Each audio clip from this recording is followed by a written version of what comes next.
Most welcome, students.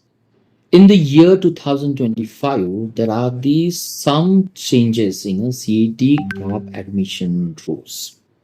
In this video, we will going to discuss about the two major changes. One major changes about the CAP round, and second major changes about the institutional quotas also. Definitely. This is the video where it become the very difficult. Difficult का मतलब क्या होता है? CAP round की admission process itself is very complex होती है। अगर इस कॉम्प्लेक्स प्रोसीजर को हमें अच्छी तरह से समझना होता है तो जो recent changes CET admission rules के बारे में आते हैं, it is must essential we have to focus on the what are the expanded CAP rounds. तो I am doctor professor Praveen P Buge. We're going to discuss about, we're going to guide about what are these changes. One by one, we're going to discuss about the first three changes. First change क्या होगा? Last year तक कुल मिलाकर 3 round हमेशा रहते थे। Cap number 1, cap number 2, cap number 3। और 2025 onwards सीटी कैप राउंड में कुल मिलाकर रहेंगे 4 राउंड। 4 राउंड का फायदा क्या होगा? 4 राउंड का अगर फायदा होता है तो definitely there are the more opportunity to get your desired college. तो ये फर्स्ट चेंज आता है।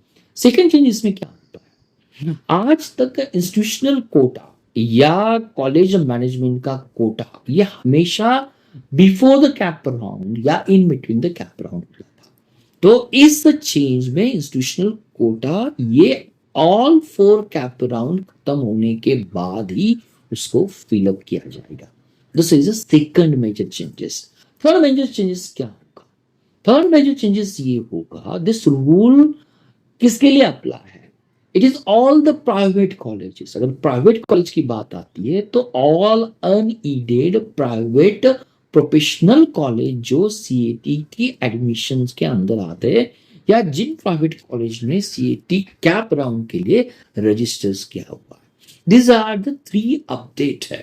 इन्हीं अपडेट को हम अच्छी तरह से समझने की कोशिश कर लेते हैं कि how CAP rounds will going to work on what basis. तो फर्स्ट राउंड रहेगा, इमेजिन करो कैप राउंड फर्स्ट के लिए आपने फॉर्म फिलअप किया है, almost more than the 1 to 300 options आते हैं, लेकिन आपने जो प्रेफरेंस दिया हुआ है अगर वही प्रेफरेंस आपको फर्स्ट कैप राउंड में मिलता है तो ये चेंजेस से कहता है कि वो सीट आपका हो जाएगा automatically, it will go into the frozen. तो ये चेंज आप नहीं कर सकते।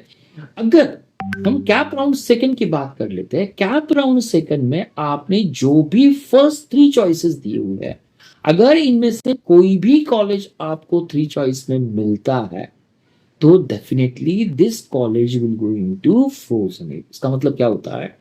फर्स्ट राउंड हो सेकंड राउंड हो आपको बहुत डिसिसिव रहना पड़ेगा।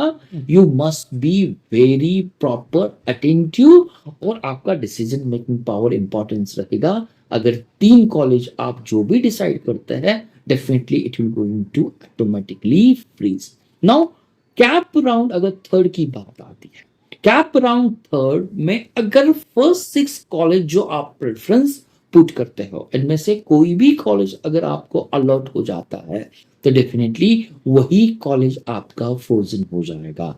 आपको कैप राउंड 4 के लिए कंसीडर नहीं किया जाएगा। तो this is the one indication हमारे लिए कॉलेज की चॉइस करना या प्रेफरेंस करना, it must be very carefully. अगर हम कैप राउंड 4 की बात कर लेते हैं, अगर किसी भी राउंड में अगर आपका एडमिशन कंफर्म नहीं होता या आप कंफर्म नहीं करते, कैप राउंड फर्स्ट हो सकता है, कैप राउंड सेकंड हो सकता है, कैप राउंड थर्ड हो सकता है, तो आपका कैप राउंड एडमिशन की प्रोसीजर्स में ये क्लेम कैंसिल किया जाएगा। तो डेफिनेटली जो इंपॉर्टेंट चेंज या इंपॉर्टेंट नोट यही पर होगी, ये हमें याद करना पड़ेगा। तो ये आता है हमारा कैप राउंड 4 तो लास्ट में रहेगा और हर राउंड के बाद definitely it will going to have the college और सीईटी को जितने भी वैकेंट सीट रहते हैं इन वैकेंट सीट को आपको पब्लिश करना पड़ेगा। तो कैप राउंड लास्ट आता है जहां पर जो भी रिमेनिंग कोटा रहेगा इसमें आपको प्रेफरेंस मिल सकता है। अगर नेक्स्ट चेंज आता है इंस्टीट्यूशनल कोटा, जिसे हम मैनेजमेंट सीट कहते हैं। तो इसमें इंस्टीट्यूशनल कोटा में जो प्रोसेस फ्लो होती है, बेसिकली अगर आपके चारों राउंड कंप्लीट होते हैं, कंक्लूड होते हैं, तो ही इंस्टीट्यूशनल कोटा आपका ओपन हो जाएगा। कॉलेज को ये कंपलसरी है, they have to release the list of the vacant seat. जो भी फर्स्ट राउंड के बाद, सेकंड राउंड के बाद, थर्ड राउंड के बाद, फोर्थ राउंड के बाद जो वैकेंट सीट आती है, इस वैकेंट सीट को रिलीज करना ये कॉलेज के लिए इसेंशियल होगा। And it is our job to monitor such type of vacancy after each gap round. यहाँ इंस्टीट्यूशनल कोटा के लिए स्टूडेंट्स डायरेक्टली कॉलेज में अप्लाई कर सकते हैं। डेफिनेटली अगर अप्लाई करते हैं तो कॉलेज के अगर कुछ स्पेसिफिक रूल्स होते हैं, फॉर एग्जांपल उन्होंने अगर कोई ऐप क्रिएट किया हुआ है, या उनकी कुछ वेबसाइट है, या कोई लिंक है, इसके थ्रू आपको इंस्टीट्यूशनल कोटा के लिए अप्लाई करना पड़ेगा। मानो अगर कॉलेज आपका एप्लीकेशन ऑल द 4 राउंड के बाद रिजेक्ट कर लेता है, तो you have the 160, you could apply through the CET portal के थ्रू आप अप्लाई कर सकते हो। तो definitely your form will be considered as ये ऑफिशियल कहा जाएगा। तो ये इंस्टीट्यूशनल कोटा राउंड के बारे में आफ्टर कैप के बाद ही इंस्टीट्यूशनल कोटा राउंड को रन किया जाएगा। तो इंस्टीट्यूशनल कोटा ये हमारे स्टूडेंट्स के लिए किसी भी स्ट्रीम के एडमिशंस के लिए एक अपॉर्चुनिटी प्रदान कर लेता है कैप राउंड के बाद। तो my dear friend, it is very important to understand कि किस तरह के डायरेक्ट एप्लीकेशन प्रोसीजर इंस्टीट्यूशंस में वर्कआउट होती है और किस तरह से सीईटी सेल का रोल आता है अपने एप्लीकेशंस को एक फैसिलिटेशंस करना। तो one of the most important thing, college जो भी वैकेंसी रिलीज कर लेते हैं, इस वैकेंसी को हमें ऑप्टिमाइज करना है हमारे लिए गुड पर्पस के लिए। तो we have to understand in that institution. अगर हम और एक बात आती है फीस स्ट्रक्चर्स के बारे में, जो इंस्टीट्यूशनल और एनआरआई कोटा जिसे हम नॉन रेसिडेंट इंडियन कहते हैं, क्या फीस स्ट्रक्चर रहेगा। अगर इंस्टीट्यूशनल कोटा की फीस या मैनेजमेंट की फीस जो भी होती है, जो स्टैंडर्ड फीस हर कॉलेज के लिए जो कमेटी निर्धारित करती है, उससे 3 टाइम्स ज्यादा होगा। तो कॉलेजेस में charge up to 3 times approved fee अगर आपका एडमिशन इंस्टीट्यूशनल कोटा से होता है। सेम थिंग अगर आप इंस्टीट्यूशनल कोटा में आपका एडमिशन अगर एनआरआई कोटा से होता है, तो उसकी फी जो रेगुलर स्टैंडर्ड अमाउंट है उससे 5 गुना 5 टाइम्स बेटर होगी। तो फाइनेंशियल प्लानिंग अगर इंस्टीट्यूशनल कोटा या एनआरआई कोटा की अगर हम बात कर लेते हो, इट इज वेरी एसेंशियल होता है किस तरह से फीस को कितने टाइम्स ग्रेडेड होगी। तो सिग्निफिकेंटली इंस्टीट्यूशनल कोटा और एनआरआई कोटा जो ऑप्शन आपके पास उपलब्ध होते हैं, उनके लिए आपके लिए एक सिग्निफिकेंटली हाई फीस पे करना पड़ेगा। In order to that you have to prepare the financial planning, आपका होना बहुत इंपॉर्टेंट होता है।